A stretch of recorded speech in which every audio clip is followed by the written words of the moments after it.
आओ फिर ध्यान साधना शुरू कर दें। आओ फिर ध्यान साधना शुरू कर दें। आनापान से काम शुरू करेंगे। आनापान से काम शुरू करेंगे। आने वाला श्वास प्रश्वास, सारा ध्यान नासिका के नीचे, ऊपर वाले होंठ के ऊपर और बीच बीच में सारा ध्यान दोनों कानों पर।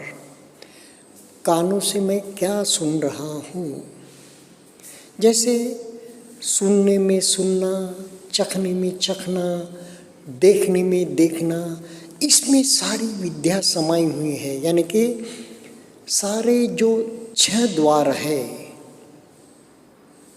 आयतन, षडायतन, ये 6 द्वारों पर क्या हो रहा है इसकी यथार्थ जानकारी, भावनामयी प्रज्ञा के स्तर पर जानकारी, जो बाह्य दारूचिर्य को भगवान ने भर चौरस्ते पर इस विद्या का दान किया और वहाँ उसी स्थान पर अरहंत बन गया। वो बाह्य दारूचिर्य जो यहाँ के हमारे सुपार पत्तन नाम के बंदरगाह से, महाराष्ट्र के, भगवान की खोज में जैसे ही उसे मालूम हुआ कि कोई सम्यक संबुद्ध उत्पन्न हुआ है, यह बाह्य दारूचिर्य भी बहुत तपस्वी योगी था, कम नहीं था वह। उसने सारे 8 ध्यान सिद्ध कर लिए थे, लेकिन विपश्यना का ध्यान टुकड़े टुकड़े करके देखना, विकारों से मुक्ति का ज्ञान, ध्यान उसे सदा नहीं था। तब तक जब तक भगवान ने इस विपश्यना ध्यान की खोज को सारे विश्व के सामने, 32 लोकों के सामने नहीं रखा, तब तक मानव जाति दुष्करचर्या को ही तप मानती थी। पंचाग्नि में तपना, उपवास यानी कि भूखे रहना, अन्न के बगैर रहना, फल पर रहना, सिर्फ पानी पर ही रहना, इस प्रकार की दुष्करचर्या, शरीर को कष्ट देना, शरीर को तपाना, शरीर के 6 इंद्रियों को और इस काया को जिस प्रकार प्रताड़ित किया जाए, जितना प्रताड़ित किया जाए, उससे उन्हें लगता था कि इस तृष्णा का अंत होगा। यह तृष्णा को ही उस समय तक मोक्ष में बाधा, मुक्ति में बाधा, निर्वाण में बाधा माना गया था। तृष्णा, जैसे ही भगवान को वैशाख पूर्णिमा के दिन वृक्ष के नीचे गया जी में, जहाँ पे अभी वह भगवान का मंदिर है बहुत बड़ा, वहाँ पर पूर्णिमा की रात ज्ञान प्राप्ति हुई और 45 दिन तक वह उस निर्वाण की डुबकी में डूबे रहे।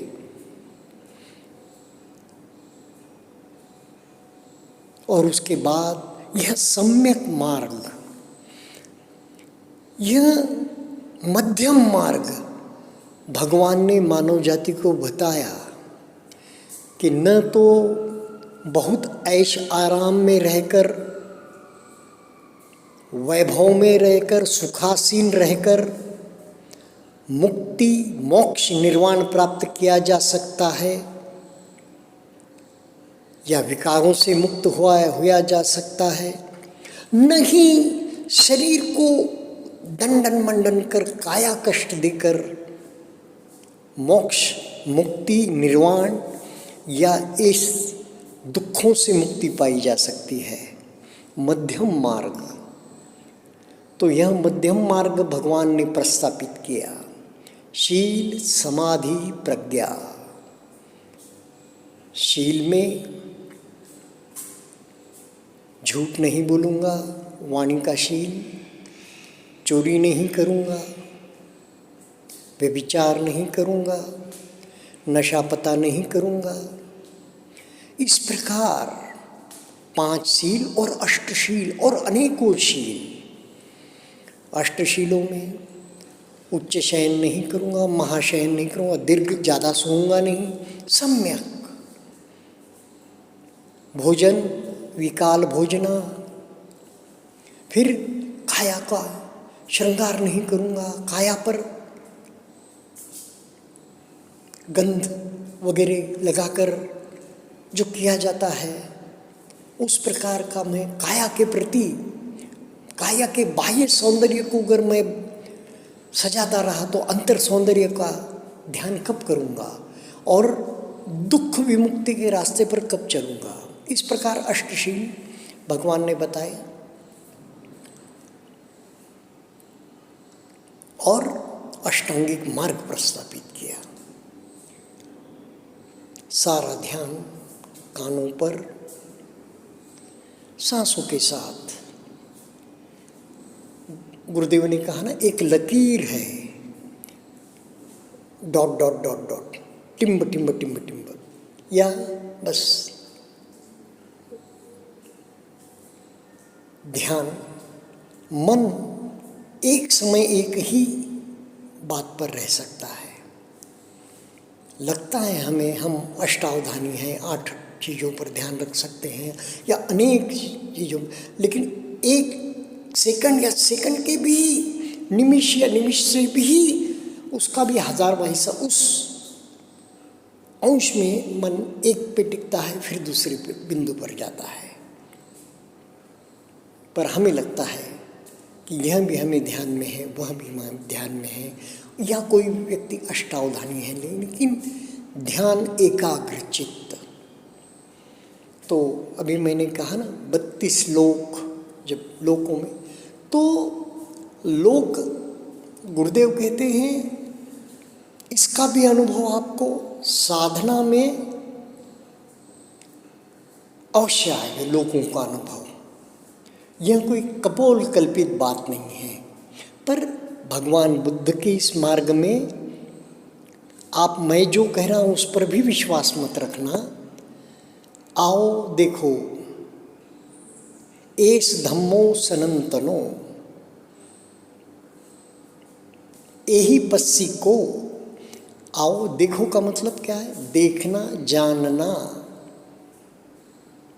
और फिर श्रुतमय प्रज्ञा, चिंतनमय प्रज्ञा, फिर भावनामय प्रज्ञा से उस पर विश्वास रखकर चलना। और गुरुदेव कहते हैं ना, हर कदम, जो भी कदम हम रखेंगे धर्म के मार्ग पर, बहुत फलदायी है, कोई कदम व्यर्थ नहीं जाएगा। और यह विद्या ऐसी है कि आदि माँ ही कल्याण है, अंत माँ ही कल्याण, मध्य माँ ही कल्याण है, कदम कदम कल्याण, हर कदम कल्याण से भरा है। अब गुरुदेव का और एक दोहा याद आ रहा है, हर हरकत के मूल में, हर हरकत के मूल में सच्चा कारण देख, बिन कारण के जगत में पत्ता हिले न एक। किस विश्वास के साथ, जिसे आत्मविश्वास के साथ गुरुदेव यहाँ शब्द चयन करते हैं और इन शब्दों का उच्चारण करते हैं। बस विपश्ची साधक देखे जीवन में भी हमें इसका अनुभव हो रहा है या नहीं। दूसरी बात, जीवन में भी हमें जब बाह्य मौसम, बहुत बारिश हो रही हो, कीचड़ हो, सब और गंदगी हो तो हमारा मन कैसा है, संतुलित रहता है या उसके बारे में चर्चा करता है कि आज कितनी धूप गिर रही है, आज मौसम कितना गर्म है, आज मौसम कितना ठंडा है, यहाँ ऐसा है वहाँ ऐसा है। तो साधक इसकी चर्चा नहीं करता, जहाँ तक चीज़ों को सही कर सके वहाँ तक सही करता है, लेकिन उसे थोड़ी सी गर्मी, थोड़ी सी ठंडक उसे प्रवृत्त नहीं करती कि तुरंत प्रतिक्रिया कर फैन लगाए या फिर एसी लगाए। इस प्रकार की प्रतिक्रिया वो नहीं करता, वो सहनशील होता है।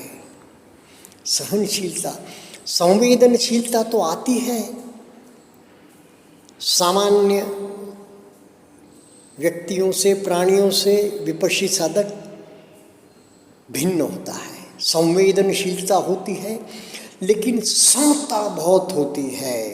संवेदनशील हो गए और समता न रही तो पागल हो जाएंगे। वह संवेदनशील तो होता है पर उसमें समता होती है और पराकोटि का अनंत मैत्री, अनंत करुणा, अनंत मुदिता, अनंत उपेक्षा होती है। निसर्ग के लिए, प्राप्त परिस्थिति के लिए जो कुछ सामने आ रहा है, पूर्व के संस्कारों के कारण, भूत के कर्मों के कारण जो आ रहा है, उसे वह आगे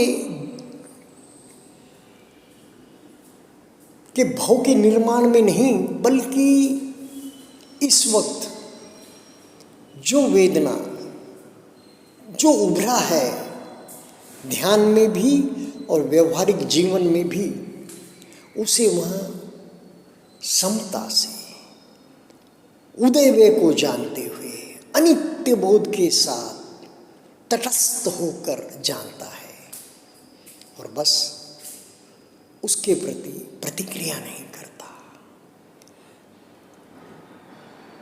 प्रतिसाद देता है। यानी कि अगर कहीं अच्छा हो रहा है, साधु साधु कहेगा और उसका मन हर्षित होगा, पुलकित होगा।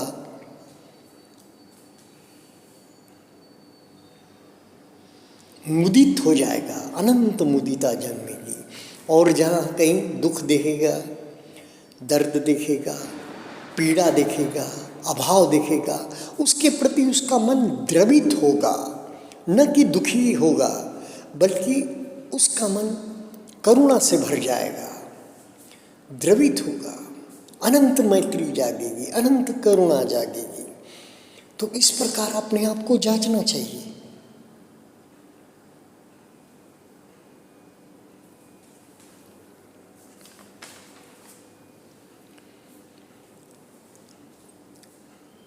भगवान के 84,000 या 82,000 या 88,000 सूत्रों में अनेकों ने कौन कौन सा ग्लिम्स लिया होगा, जैन, तिब्बत का कोई शास्त्र और भी कई प्रकार के, कहाँ से कहाँ भगवान की वाणी को कैसे कैसे रूप दे दिए गए होंगे। लेकिन हम किसी का यानी कि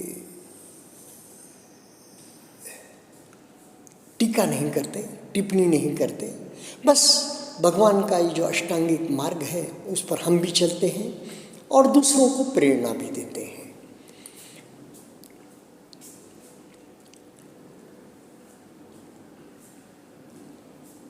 अब गुरुदेव के विषय में भी कहेंगे। गुरुदेव को पूछा गया कि आप कहाँ तक पहुँचे हैं, तो बोले हमारा व्यवहार बताएगा हम क्या है, कहाँ तक पहुँचे हैं। आज भी देखिए ना, बिना किसी शुल्क के, रजिस्ट्रेशन भी नहीं, कोई शुल्क नहीं, ऐसे ऑनलाइन रजिस्ट्रेशन से कैसे विपश्यना के 10-10 दिवसीय, 30 दिवसीय, 20 दिवसीय, 1 दिवसीय, 45 दिवसीय, 60 दिवसीय, 90 दिवसीय शिविर चल रहे हैं। जगह जगह पर केंद्र चल रहे हैं। आचार्य, धम्म सेवक बिना किसी मानधन के, पारिश्रमिक के बिना किसी अर्थ के बहुत ही बड़े अर्थ में अपना श्रमदान, अपना समयदान, अपना ज्ञान दान कर रहे हैं। आश्चर्य, बहुत बड़ा आश्चर्य है ये।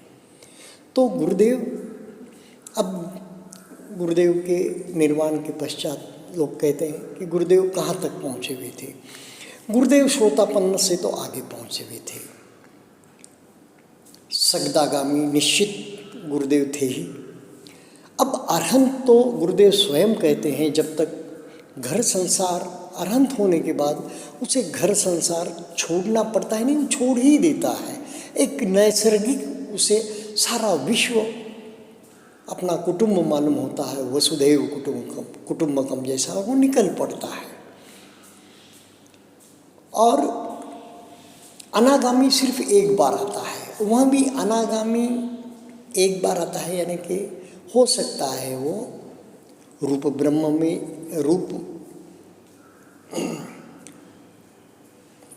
जन्म ले, ब्रह्मलोक में, रूप ब्रह्मलोक में जन्म ले, क्योंकि अरूप ब्रह्मलोक में विपश्यना साधना नहीं होती। ये जो दूसरे जो अलार कलाम है, उद्दक रामपूत है, और वो जो भगवान के जन्म के 80 मुनि आ गए थे हिमालय से, राजपुरोहित उनके, वे हैं, वे सब अरूप ब्रह्मलोक में अपने पुण्य के कारण, 8 ध्यानों के कारण अरूप ब्रह्मलोक में पहुँचे।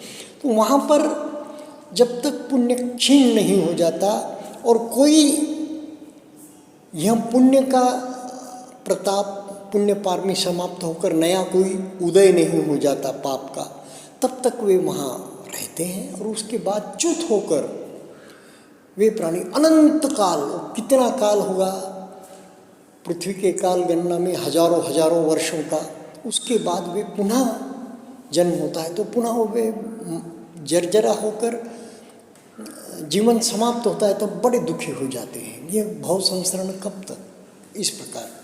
पर जो रूप ब्रह्म में जन्म लेते हैं, रूप ब्रह्मलोक में, यानी कि जब सगदागामी अनागामी वहाँ पर जन्म लेते हैं, तो वहीं पर वहीं अरहंत होकर निर्वाण को प्राप्त होते हैं, मुक्ति को प्राप्त होते हैं, मोक्ष को प्राप्त होते हैं। उनका भाव संसरण समाप्त हो जाता है।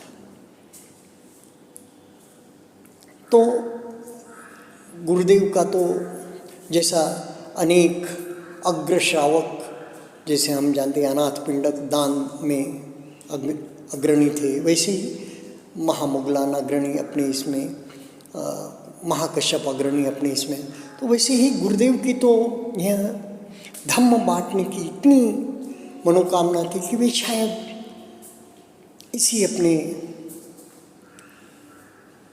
देश में, या जहाँ पर उस वक्त उन्हें जिस प्रकार का भाव संसरण खींचा होगा, उनकी पुण्य पारमिनी खींचा होगा, वहाँ जन्म लेकर धम्म प्रसार ही करेंगे और धर्म का अभ्यास ही करेंगे, ऐसा मुझे एक लगता है। कुछ बातें क्या है लगने की है, अंतस्थ अपने लिए क्या लग रहा है, बाकी सबने उन बातों को मानना कोई आवश्यक बात नहीं है। जहाँ जहाँ तक विपश्यना ध्यान साधना में आपको ठीक लगे, वह बातें आपके अनुभव पर जो खरी उतरे, उन बातों को आप मान सकते हैं, बाकी कोई मानना आवश्यक नहीं है।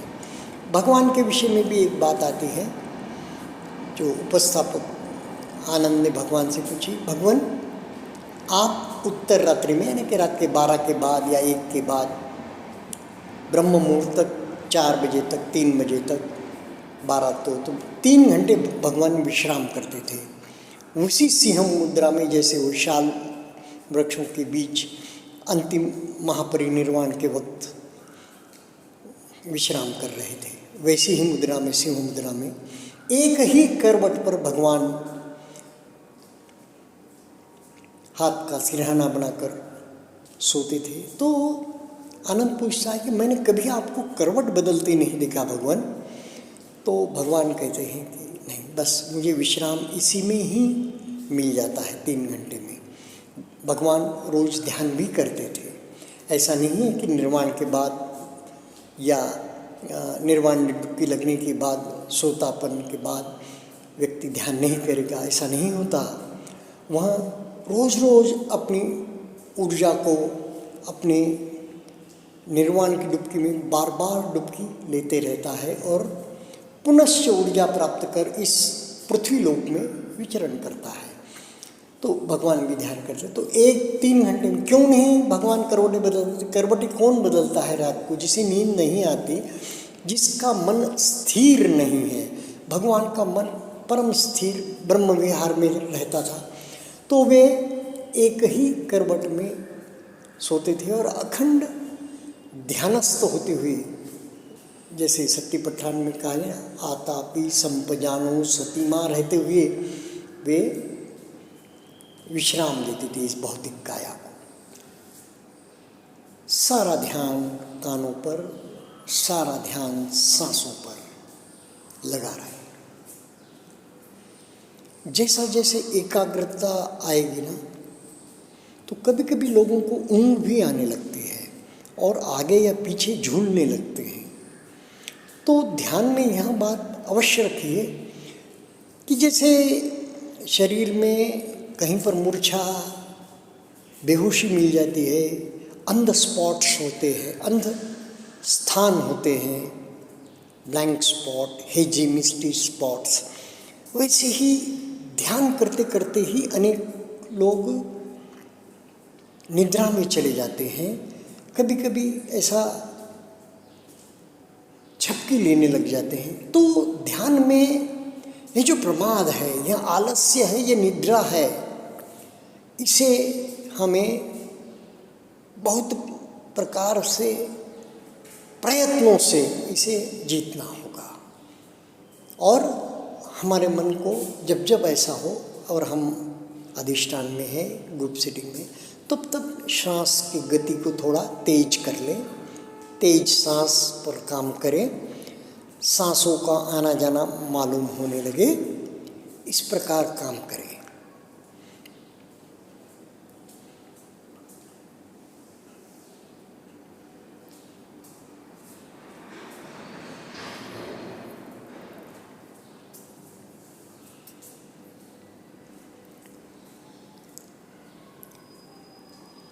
भगवान को बोधि प्राप्त होने के बाद ही भगवान ने मध्यम मार्ग का प्रचार भी किया मानव जाति के लिए, विकार मुक्ति के लिए, दुख मुक्ति के लिए। इसमें एक बात थी, मौलिकता। पहले यह मार्ग नहीं था सबके पास, पहले दुष्करचर्या का ही मार्ग था। यह मौलिक यानी कि पहली बार भगवान ने प्रस्तापित किया सांसों के। तो अब सांसों के कितने कितने प्रकार हो गए ना। नाम जब सांसों के साथ हो, नाम क्या, नाम तो रूप, नाम और रूप ऐसा ही कहते हैं। नाम यानी कि मन, तो मन के साथ यानी कि मन लगाकर। अब ताई ची के बारे में भी पढ़ रहा था मैं, ताई ची रनिंग पद्धति के बारे में। सब कुछ न कुछ विपश्यना से ही थोड़ा लेकर ऐसा भोजन को करो, चरवण योग, ये सब विपश्यना से ही कुछ न कुछ अंश ले लेकर 10-10 दिन के जिन्होंने शिविर किए हैं या सुना है, कैसेट सुन लिए, ऑडियो सुन लिए, ये इंटरनेट पर सुन लिया, पढ़ लिया, और लोगों ने अपने अपनी पद्धति से प्रचार आरंभ कर दिया। कोई सीमित उद्देश्य से, कुछ आरोग्य प्राप्ति के उद्देश्य से, इस प्रकार। पर मूल बात तो यही है कि जब तक आप पहली बार 10 दिन तक कम से कम आकर विपश्यना के ध्यान शिविर में शामिल नहीं होते, तब तक आपको दुख विमुक्ति का मार्ग नहीं मिल सकता। थोड़े से समय के लिए, आरोग्य प्राप्ति के लिए सीमित उद्देश्यों से आप कोई साधना पद्धति का अवलंबन कर सकते हैं, पर दुख विमुक्ति का मार्ग, भगवान का मार्ग, यह तो 10 दिवसीय विपश्यना शिविर, रेसिडेंशियल आवासीय, उसमें जाकर रहने पर ही आपको मिल सकता है।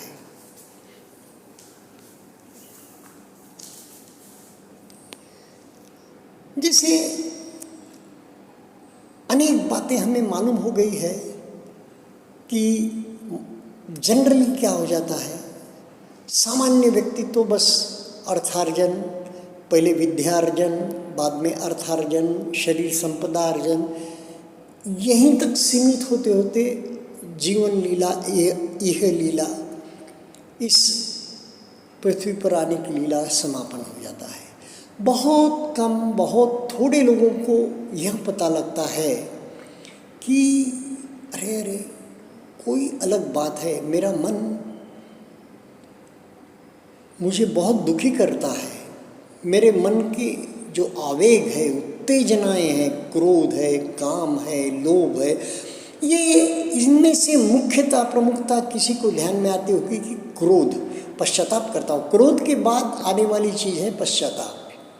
हर क्रोध के बाद में साधारणतया व्यक्ति को पश्चाताप आता है, और जो फिर निर्दयी होगा, जो फिर अनेक जन्मों से क्रोध ही क्रोध करता आया होगा, उसे नहीं पता लगता कि मैं क्रोध कर रहा हूँ, उसका पश्चाताप। तो वहाँ जिसको मन के विचारों का पता लगता है, विकारों का पता लगता है, और यह बुरे हैं यह भी पता लगता है, तब कहीं वहाँ जाकर ऐसा मार्ग ढूंढता है जिसके कारण कि मैं इन विकारों से बच सकूं। यह विकारों का क्षय होगा, यह विकार निकल जाएंगे, यह तो बहुत दूर की बात है, और उनमें से बहुत थोड़ों को यह मार्ग, विपश्यना का मार्ग मिलता है। अन्य तो यहीं उलझे रह जाते हैं कि नाम जप करके हम उन विकारों से बाहर आ जाएं। कोई किताब पढ़कर, जैसे the magic of thinking big पढ़ लिया, subconscious mind, the power of subconscious mind, Joseph Murphy की किताब पढ़ लिए, ट्रांसफॉर्म योर सेल्फ टॉक, आपके वर्तन विचारों से आते हैं तो वह विचार ही बदलिए, ये निक ट्रेंटन का किताब पढ़ लिया, या यू कैन विन पढ़ लिया, या the winning way mister Mrs Bhogle का पढ़ लिया, या सरश्री की कोई सीरीज पढ़ लिया, छोटा उनका कोर्स अटेंड कर लिया, या प्रेक्षा ध्यान का कोर्स अटेंड कर लिया, या अवेकनिंग विद ब्रह्म कुमारी से मुरली सुन ली, या कुछ उनके टॉक सुन लिए, यस आई कैन या यस यू कैन, ऐसे कोई ग्रंथ पढ़ लिए, you are okay, I am okay पढ़ लिया किताब, ये बेस्ट सेलर बुक्स है। Most and more Mahatria Ra का पढ़ लिया, the courage to be disliked Ichiro Kishimi का पढ़ लिया। जापान से भी बहुत अच्छी अच्छी किताबें बाहर आ रही है, लॉन्ग लिविंग, लॉन्गेविटी की वगैरह। द ग्रेट गेट्सबाय पढ़ लिया, एफ स्कॉट फिट्जगेराल्ड का, या एक यात्रा भीतर की ओर रत्न सुंदर जी का पढ़ लिया, अतुल गावंडे जी का द चेकलिस्ट मैनिफेस्टो पढ़ लिया, how to get things right पढ़ लिया, how to stop worrying and start living, Dale Carnegie की जो सीरीज है वो पढ़ ली। लेकिन यह सब पढ़ने से क्या होता है, श्रुतमय प्रज्ञा के लेवल पर, या हम पढ़ते हैं तो पढ़नेमय प्रज्ञा के लेवल पर हम क्षणिक तौर पर इन विकारों से, विकारों के बारे में विशद जानकारी ले सकते हैं, चिंतन कर सकते हैं। बाकी इन विकारों का जब आप पर आक्रमण होता है, ये कॉन्शियस माइंड, ये जो हमारा जागरूक मन है, इतना वीक और इतना छोटा है कि सबकॉन्शियस माइंड में जो संग्रहित वोल्केनोज है, गुरुदेव कहते हैं ना, ज्वालामुखियाँ भरी है ज्वाला रस से, विकारों के, अनुभवों के, वह फूट कर उद्रेक करती है, तब यह सब बह जाता है। बुद्धि काम नहीं करती जहाँ लोभ शुरू हो जाता है, क्रोध शुरू हो जाता है। गुरुदेव कहते हैं ना, किसी क्रोधी व्यक्ति को आप कहें कि आप क्रोधी हैं, आप क्रोध कर रहे हैं, तो वो और ज़्यादा क्रोधित होगा। सिर्फ विपश्यना विद्या ही ऐसी है, वेदनाओं के स्तर पर हम विकारों को जानते हैं, पहचानते हैं और प्रतिक्रिया नहीं करते। एक बार वेदनाओं के प्रति हम सजगता और समता में स्थापित हो गए तो बाह्य जो परिस्थितियां हैं, ये षडायतन, ये जो 6 दरवाजे हैं शरीर के, नाक, कान, त्वचा, मन, जिह्वा, इन पर जो आक्रमण होते हैं बाह्य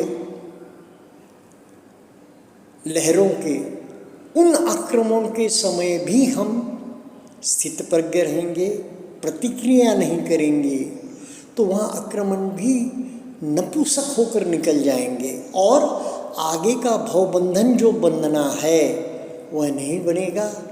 हम भी शांत रहेंगे और दूसरे भी शांत हो जाएंगे और वे भी हमारी शांति का अनुकरण करने लगेंगे। तो बहुत आवश्यक है प्रतिक्रिया रहित रहना, संवेदनशील तो होना है, पर समता में स्थापित रहकर।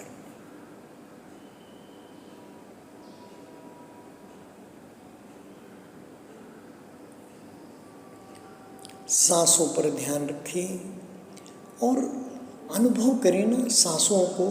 तब ऐसा क्या लग सकता है हमें कि एक स्वच्छ हिमालय से बहती आती हुई नदी के किनारे हम बैठे। कल्पना नहीं करनी है। कभी आपने अगर किसी स्वच्छ झरने या नदी के किनारे, बहते पानी के किनारे आप कुछ क्षणों के लिए, कुछ मिनटों के लिए विश्राम पाए होंगे, तो बस वैसा अनुभव होता है। वैसी शांति, वैसी शीतलता, वैसी ठंडक इन सांसों को जब हम सिर्फ जानने लगते हैं, तुरंत शांति मिलती है, तुरंत शांति का आभास होता है।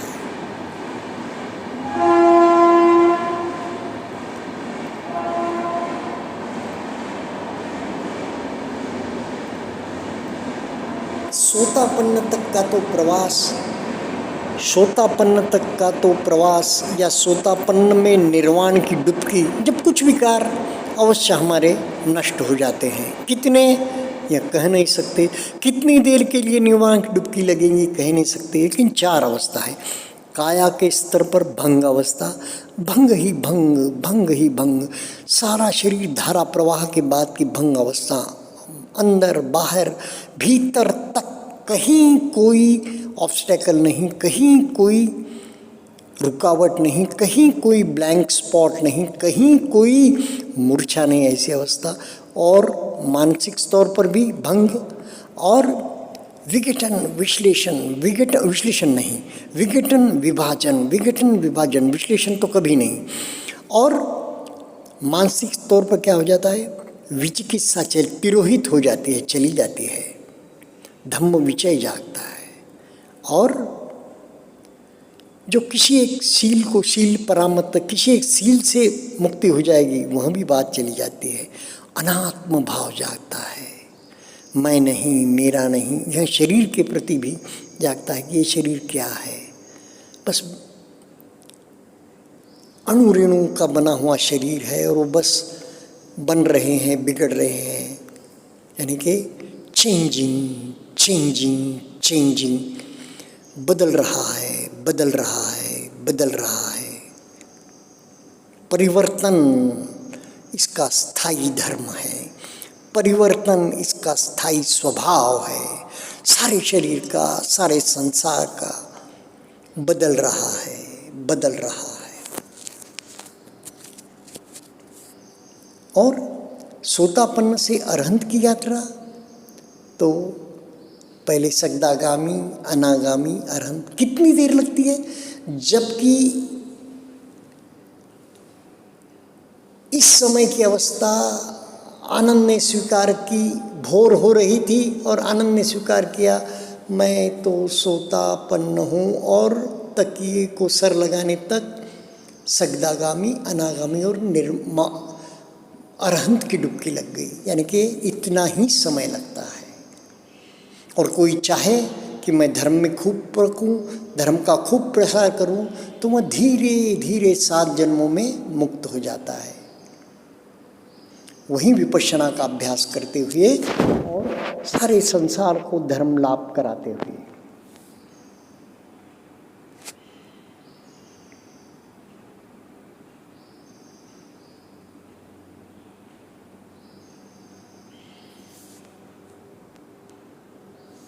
सारा ध्यान नासिका पर, आया सांस तो आया सांस, गया सांस तो गया सांस। कानों में शब्द आ रहे हैं, कानों पर झंझनाहट हो रही है, उसे जान रहे हैं।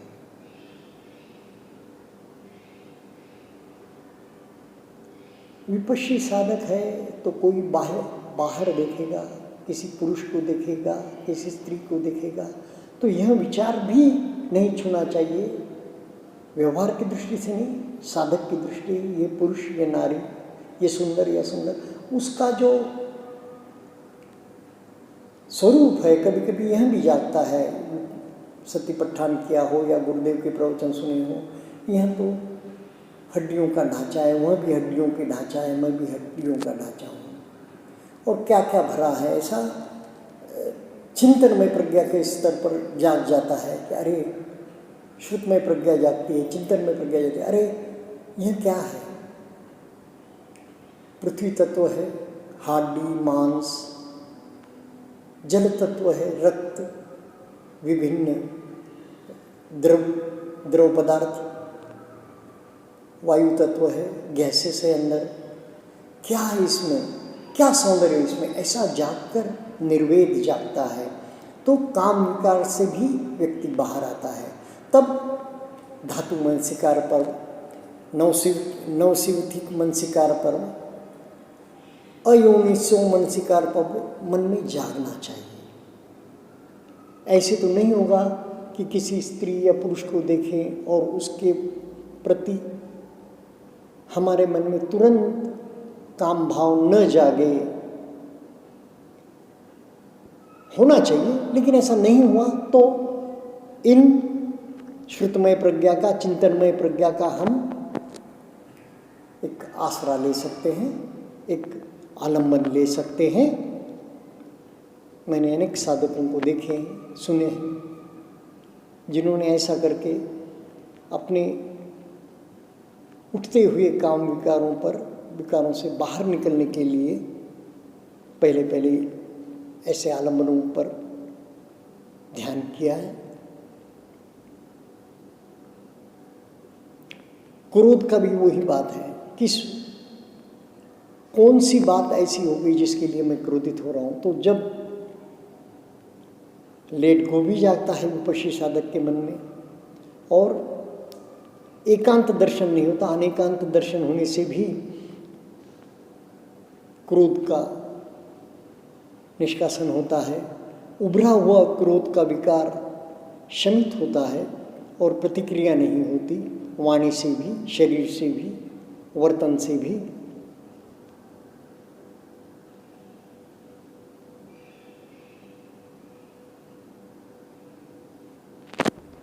गुरुदेव के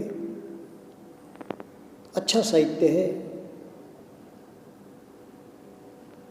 माइंड इनटू मैटर, माइंड और मैटर के बारे में, मैटर से माइंड, माइंड से मैटर कैसा बनता है, विचारों से भौतिकता से विचार कैसे प्रभावित होते हैं, इंटरैक्ट होते हैं। और डूइंग टाइम, विपश्यना टाइम, यह भी गुरुदेव का एक बहुत अच्छा ऑडियो है साधकों के लिए।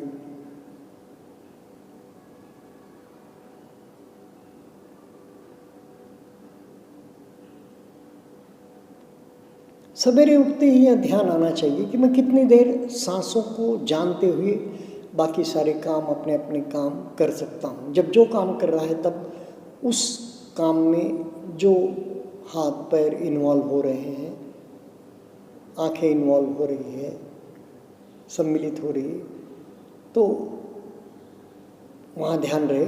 और फिर जब जब उससे बाहर आए तुरंत सांसों पर ध्यान। थोड़ा सा सांसों को तेज भी कर सकते हैं आप, अगर ध्यान सांसों पे नहीं लगता। तो इस प्रकार दैनंदिन जीवन में भी जब तक हम विपश्यना का आधार बार बार नहीं लेंगे, हम इस साधना में प्रगति पथ पर बहुत तेजी से आगे नहीं बढ़ेंगे। जब जब हो सके भोजन के समय और समय मौन का अभ्यास, कार्य करते समय भी, अपना काम करते समय, अब कोई लेक्चरर है, कोई प्रोफेसर है तो नहीं, किसी का काम समझाने का है तो वह नहीं, लेकिन बाकी समय पर अपना काम करते हुए मौन, परम शांति का अनुभव होता है। किसी किसी ऑफिसर को या कार्मिक को हम देखते हैं, बहुत काम है, बहुत भीड़ है, लेकिन वह शांत चित्त से अपना काम मौन में करते रहता है। बाह्य जो चर्चाएं चल रही है, कमेंट हो रहे हैं, इस पर वो तनिक भी ध्यान नहीं देता, अपना काम भला आप भला। तो वह अवश्य ही एक शांति का वातावरण, आनंद का वातावरण थोड़ी देर में ही वहाँ पर बन जाता है। सारे वातावरण में उसका शांति का असर होने लगता है। भगवान की गंध कुटीर, अनाथ पिंड के जेतवन में जब कुटीर का निर्माण हो रहा था, भगवान के शयन कक्ष का या रहने का आवास का, तो अनाथ पिंड चाहता भगवान चंदन की या उससे भी महंगी जो लकड़ी होती है सुगंधी उसमें रहे, लेकिन भगवान ने वैसी कोई व्यवस्था स्वीकार नहीं की। साधारण सी लकड़ी की कुटी में भगवान रहे, पर वहाँ पर ध्यान की खुशबू, भगवान के धम्म काया के खुशबू सब, और भौतिक काया की खुशबू सब और फैली हुई रहती थी, तरंगे सब और समाहित रहती थी कि जो कैसा भी क्यों न हो,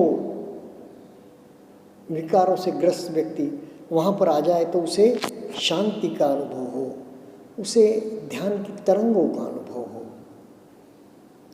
पटाचारा बन गई वह महिला, जो बिल्कुल पूरी रंगी सी बैठी थी और भगवान की वाणी उसके कानों पर पड़ी, और वह पटाचारा, किसी ने उसे अपना वो, जब वह भगवान का देशना समाप्त हुई, वह बाहर निकला तो उसके आंख पर जो वस्त्र था, वह वस्त्र उसने ओढ़ा हुआ वस्त्र उस नंग धड़ंग बेटी पर ओढ़ा दिया, और वह पटाचारा बन गई और अरहंत अवस्था को प्राप्त किया उसने। भगवान के चंद वचनों का सिर्फ उसके भ्रमित मन पर ऐसा असर हुआ।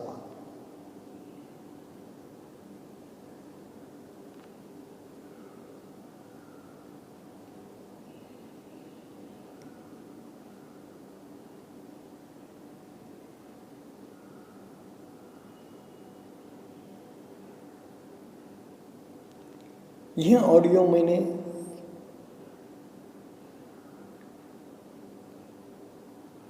चाहा कि 1 घंटे तक साधक ध्यान करता बैठा रहे और आंखें मूंद कर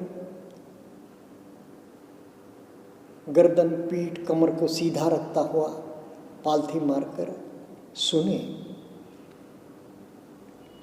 जो मुझे प्राप्त हुआ, जो मैंने जैसा समझा, और आज की परिस्थिति में जो मैं सुन रहा हूँ, समझ रहा हूँ, वह मैं आप तक पहुँचा रहा हूँ।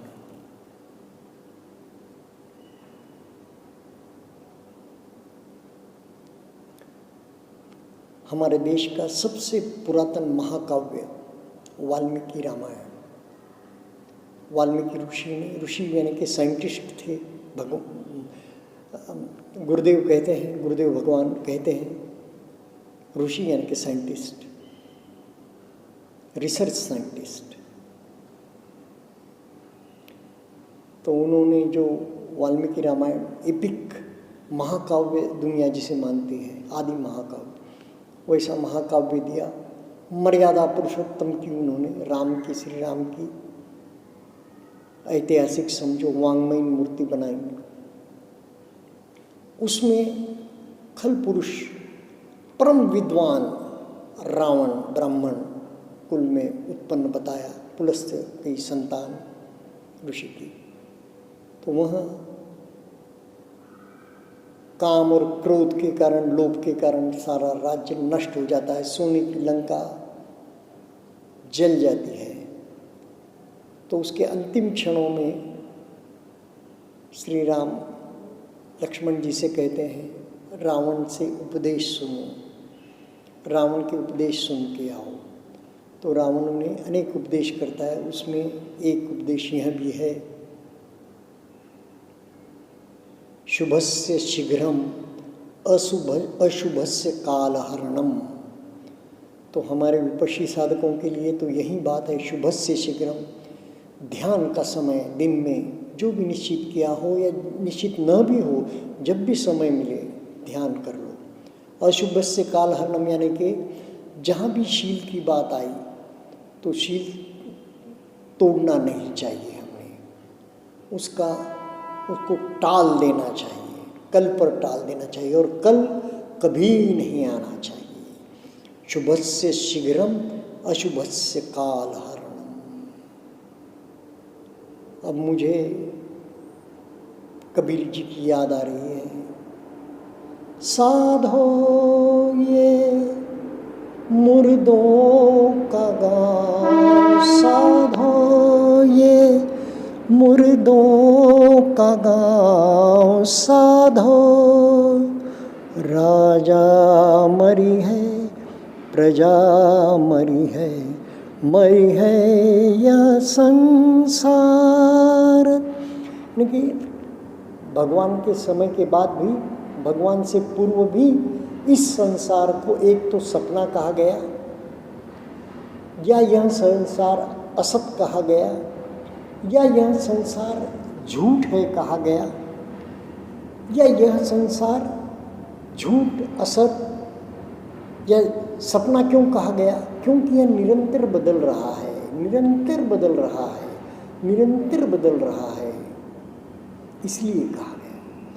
भगवान ने इसका सही आकलन करके सही शब्दों में कहा कि अनित्य, यह संसार अनित्य है, तो इसे क्या पकड़े रखे, इसमें क्या नित्य समझे। तो इसका ध्यान साधना में कैसे प्रत्यय आता है, 3 बातें भगवान ने बताई। दुख है,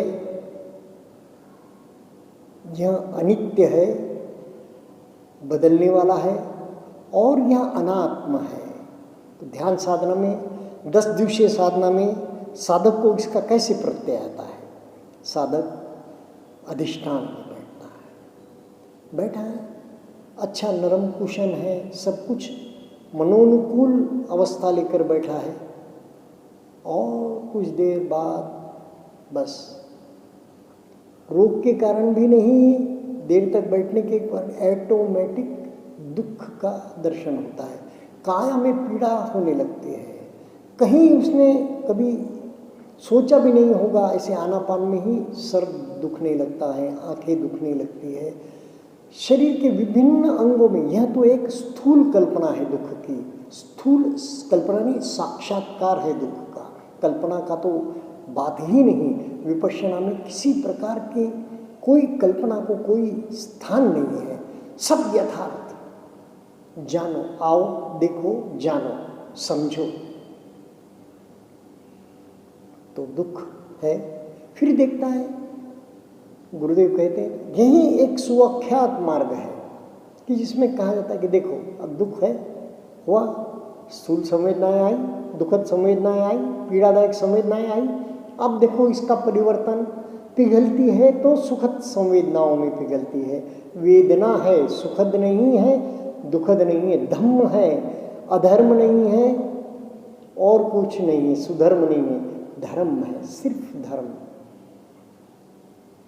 सनातन है। जब जब आप हिंसा नहीं करोगे, जब जब आप झूठ नहीं बोलोगे, जब जब आप व्यभिचार नहीं करोगे, संग्रह नहीं करोगे, चोरी नहीं करोगे, व्यभिचार नहीं करोगे, नशा पता नहीं करोगे, तब तब आप सुखी होगे। तो परिवर्तनवादी शरीर का फिर संवेदनाओं का परिवर्तन देखता है। अभी दुखद थी, अब सुखद है, अभी स्थूल थी, अभी सूक्ष्म है। कितने भिन्न भिन्न प्रकार की संवेदनाएं, तो जानता है कि कैसा संसार बदल रहा है। बाहर भी मौसम देखता है, सुबह है, दोपहर है, शाम है, रात है, कुछ भी एक जैसा नहीं है। धूप भी है तो कभी कमज़ोर है, कभी ज़्यादा है, कभी बदली आई है, कभी बारिश कम है। ऐसा जानता है, अंदर बाहर, बाहर अंदर, सब तरफ जानता है। शरीर भी जर्जरा हो रहा है, इस प्रकार जानता है। और फिर अनात्म, किसे मैं मेरा कहूँ, सब जब बदल रहा है तो यह जानकारी साधक प्राप्त करता है। बीच में बहुत ही प्रेरक दोहे या कवित्व होता है कबीर जी का, जो हमारे गुरुदेव को भी बहुत प्रिय था। भैया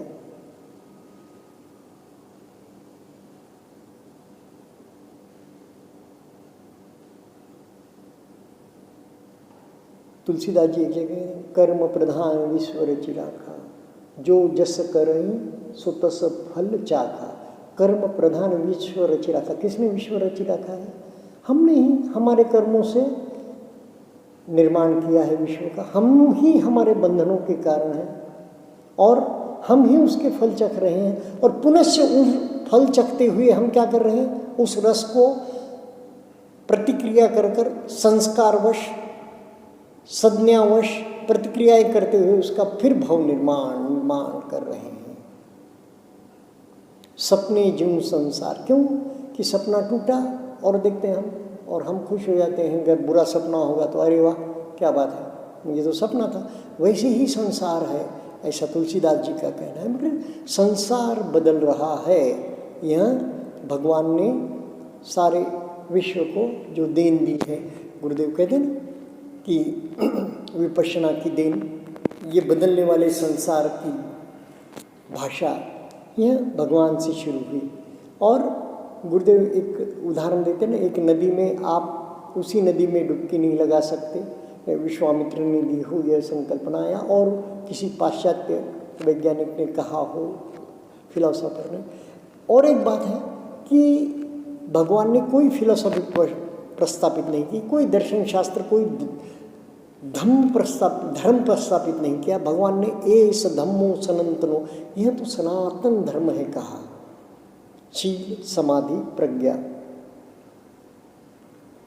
और ये बदलने वाला संसार पहले से भी व्याख्यायित था, भगवान ने इसे पुनर्व्याख्यायित किया।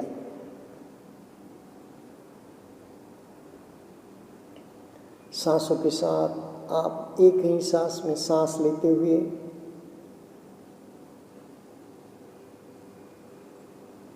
पैर के अंगूठे सर के सिरे तक जा सकते हैं, और सांस छोड़ते हुए सिर के सिरे से पैर के अंगूठे तक अनुभव कर सकते हैं। जब कुछ दीर्घ श्वास हो जाती है, लंबी श्वास हो जाती है, क्योंकि शरीर का अंग प्रत्यंग हम देखते हैं ना, सब काय पटि संवेदी, सब काय पटि संवेदी। जैसे ही सांस लेना शुरू करते हैं, सारे शरीर के रोम रोम का, अणुओं का अनुभव होने लग जाता है। कल्पनाएं नहीं करना कभी भी, कोई रंग की कल्पना नहीं, कोई आकार की कल्पना नहीं, कोई उच्चार की कल्पना नहीं, कोई शब्द की कल्पना नहीं। कैसा धर्म है!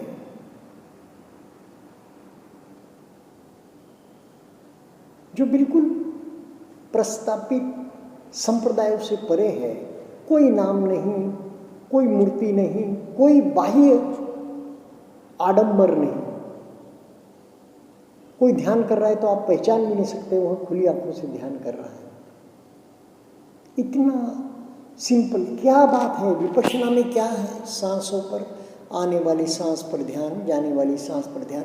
कैसे हम इन सांसों के प्रति धार्मिक भावना लाएं या कुछ सांप्रदायिक भावना लाएं? कुछ भी नहीं। सांस आ रही है, सांस जा रही है। इसे आप दीर्घ नहीं करना, इसे आप छोटी नहीं करना, लंबी नहीं करना, ऊंची नहीं करना, जोर से नहीं लेना, धीरे से नहीं लेना, रोकना नहीं, कुछ नहीं। इसके प्रति क्या हम द्वेष जगाएंगे, क्या हम राग जगाएंगे? बस जानना है सांस को। बहुत बड़ी कला है सांसों का ज्ञान। सांसों का आना जाना मालूम होना यह बहुत बड़ी साधना है। यह कोई साधारण बात नहीं है।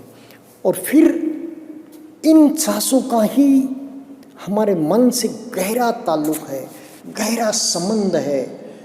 धीरे धीरे जैसे सांसों को मालूम हो जाने लगेंगी, 1 मिनट में लगभग 15-16 सांसें चलती है साधारण मनुष्य की, धीरे धीरे कम होती जाती है।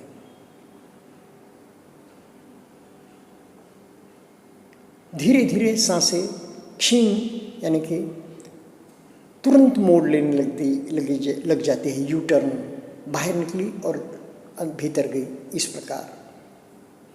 और मन एकाग्र होने, फिर मन धीरे धीरे शांत होने लगता है, मन के विचार शांत होने लगते। जो 1 मिनट में 30-40 होते थे, मालूम नहीं हमें, हम एक आधा विचार ही पकड़ पाते हैं। पहले सांसों को पकड़ो, सांसों से सूक्ष्म फिर विचारों को पकड़ो, और उसमें भी एक कड़ी है, सांस और विचार स्थूल सांसों से थोड़े सूक्ष्म होंगे, वही विचार पकड़ में आएंगे। उससे सूक्ष्म विचारों को पकड़ना है, उनके प्रति प्रतिक्रिया रहित समता में रहना है, तो फिर संवेदनाओं को पकड़ो। उन स्थूल विचारों से भी सूक्ष्म स्तर पर संवेदनाएं हैं, पहले स्थूल संवेदनाएं पकड़ो, फिर जब वह सूक्ष्म संवेदनाएं हाथ में आएगी, पुलक रोमांच की या प्रिय संवेदनाएं, तब आप सूक्ष्म विचारों को भी जान पाओगे। दूर कहीं जैसे पार्श्व संगीत दूर दूर तक रेडियो की आवाज़ धीरे धीरे और दूर होती जाती है, उस प्रकार आप विचारों को भी जान पाओगे। तब कहीं विकार भी आपकी दृष्टि में आएंगे। आप सजग मन से, कॉन्शियस माइंड से विचार को देख पाएंगे कि यह विचार जगा, और अब कॉन्शियस माइंड पक्व हो रहा है, पुष्ट हो रहा है, तो वह कहेगा कि विज्ञान पुष्ट हो रहा है, तो वह प्रज्ञा पुष्ट हो रही है, तो वह कहेगा बस चिंतनमय प्रज्ञा, श्रुतमय प्रज्ञा में जो अनित्य बोध, उदयवय का बोध बदल रहा है। तो वह स्थित प्रज्ञ होकर समता में उस विचार को जानेगा, उस विकार को जानेगा, अपनी वेदनाओं के स्तर पर, शरीर के स्तर पर, और धीरे धीरे वह विकार उत्तेजनाएं, उनका जो उर्मियाँ हैं, वह शांत होती जाएगी, और आप विकारों की निर्झरा, पूर्व के संस्कारों की निर्झरा आरंभ हो जाएगी। तदंग पहाड़ से निखंब पहाड़, समुच्छेद पहाड़ तक आप पहुंच जाओगे विकारों के। धीरे धीरे जैसे जैसे विकार निर्झरा होती जाएंगी, आप निर्वाण की डुबकी की ओर यात्रा करोगे।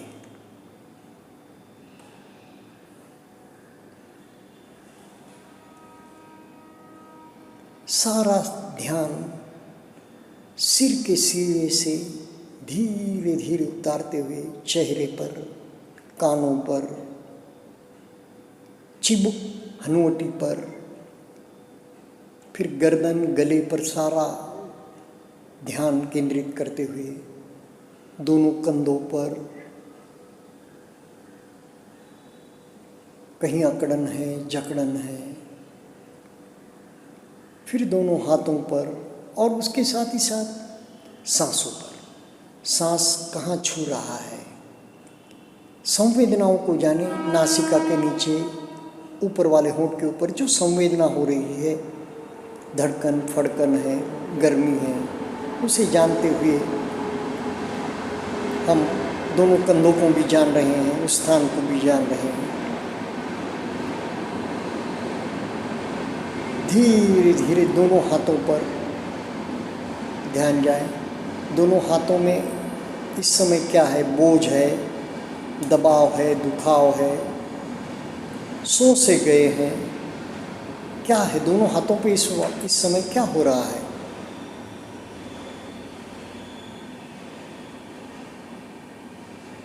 सांस को भी जान रहे हैं, दोनों हाथों को भी जान रहे हैं। सांस छोड़ते हुए हम अब छाती पर आ जाएं। इस समय गले के नीचे ऊपर वाली छाती पर क्या हो रहा है, सांसों की गति, सांसों का आना जाना जानते हुए छाती पर ध्यान लगाएं।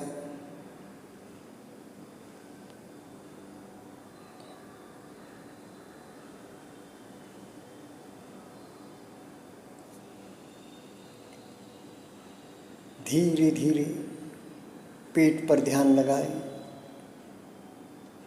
नाभि के इर्द गिर्द सभी ओर अभी क्या हो रहा है, सारा ध्यान पेट पर। पेट सांस के साथ, सांस छोड़ने के साथ अंदर जा रहा है, सांस लेते हुए बाहर आ रहा है। क्या हो रहा है, पेट के हलन चलन सांसों के साथ की, उस पर ध्यान करें।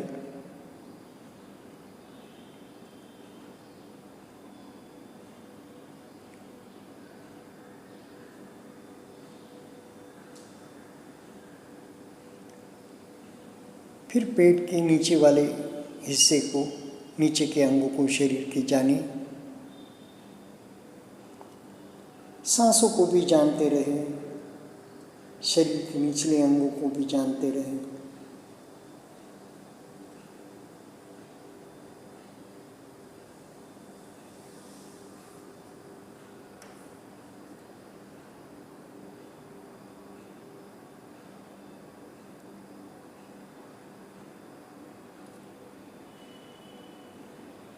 अब धीरे धीरे मन को गर्दन पर ले आए।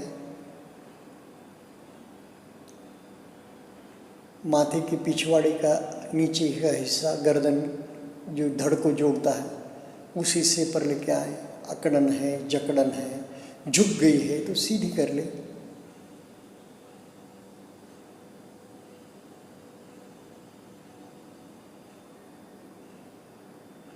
सांस को भी जान रहे हैं, गर्दन पर भी ध्यान है। धीरे धीरे गर्दन से मन को